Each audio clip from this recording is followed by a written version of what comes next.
All right, some really big news is coming out of the Indian pharmaceutical world. The 10th edition of the Indian Pharmacopoeia, that's IP 2026 for short, has just dropped. And trust me, this is way more than just a simple update.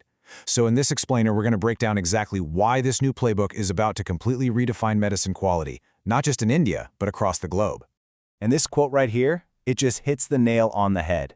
We're not talking about just adding a few pages to a dusty old manual. No way. This update is signaling a massive shift. It's about India stepping up and saying, we're not just a manufacturer anymore, we're a global standard setter for quality and safety. Okay, so here's our game plan for today. First, we'll look at what this new gold standard really means. Then, we're going to dive into the numbers to see what's new under the hood. After that, we'll connect the dots to see how this makes medicine safer for everyone in India. We'll also look at the global impact. And finally, we'll wrap up with what you need to do to get ready for July. Let's get into it. All right, let's kick things off with our first section, a new gold standard. So what does that actually mean, right? Well, it's all about setting a much higher bar for quality and safety, one that's going to create ripples across the entire Indian pharma industry.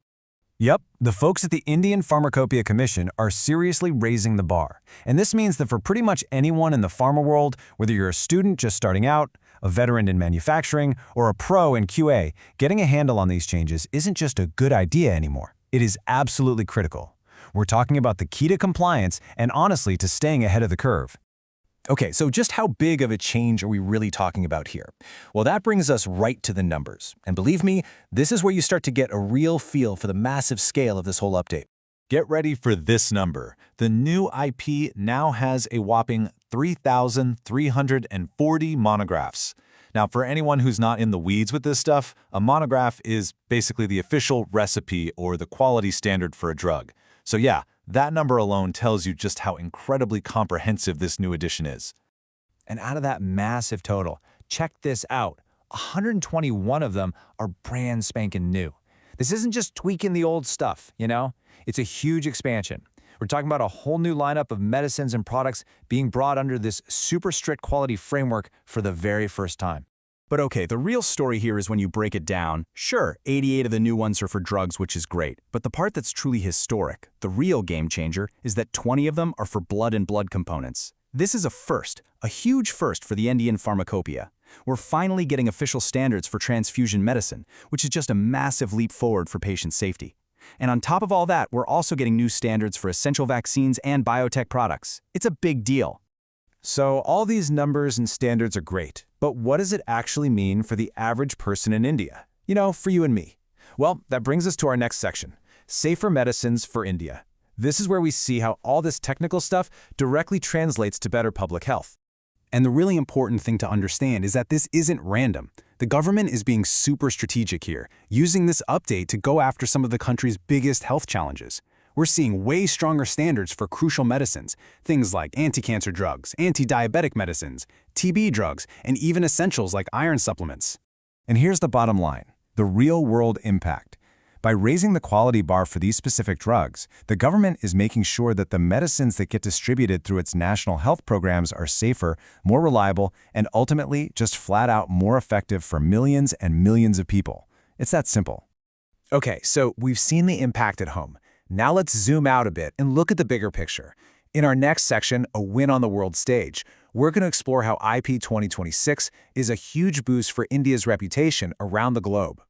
Now this is a total game changer, especially for anyone in the export business. A huge part of IP 2026 is that it's been harmonized with something called the Pharmacopoeial Discussion Group, or PDG.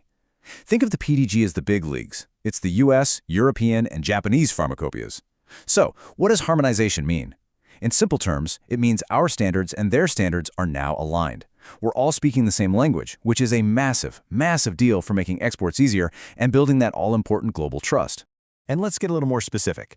The update aligns 18 general chapters, those are the rule books for testing methods, and 22 excipient monographs, which are the standards for all those inactive ingredients in a pill.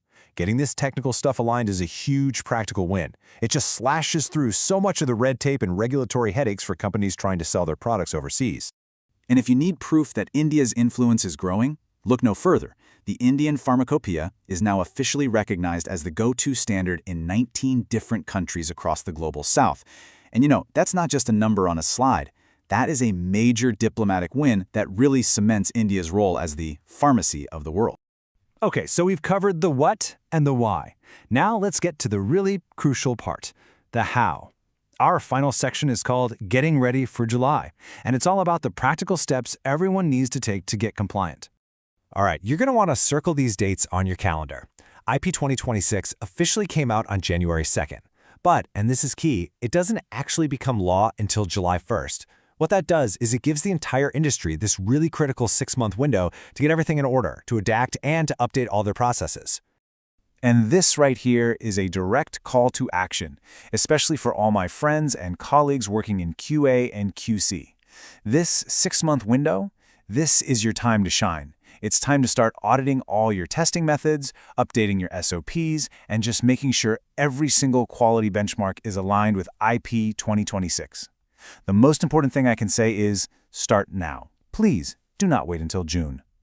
So, to bring it all home, IP 2026 is so much more than just another regulatory update. You have to see it as a foundational step, a leap forward towards a safer, more effective, and globally respected Indian pharma industry. And it's one that lines up perfectly with a bigger national vision of a developed India, or Viksit Bharat. And that's our breakdown. But before you go, I want to leave you with a question to think about. With 121 brand new additions, everything from blood components to cutting-edge biotech products, which new monograph are you most curious to dig into and why? I'd love to hear your thoughts. Thanks so much for tuning in.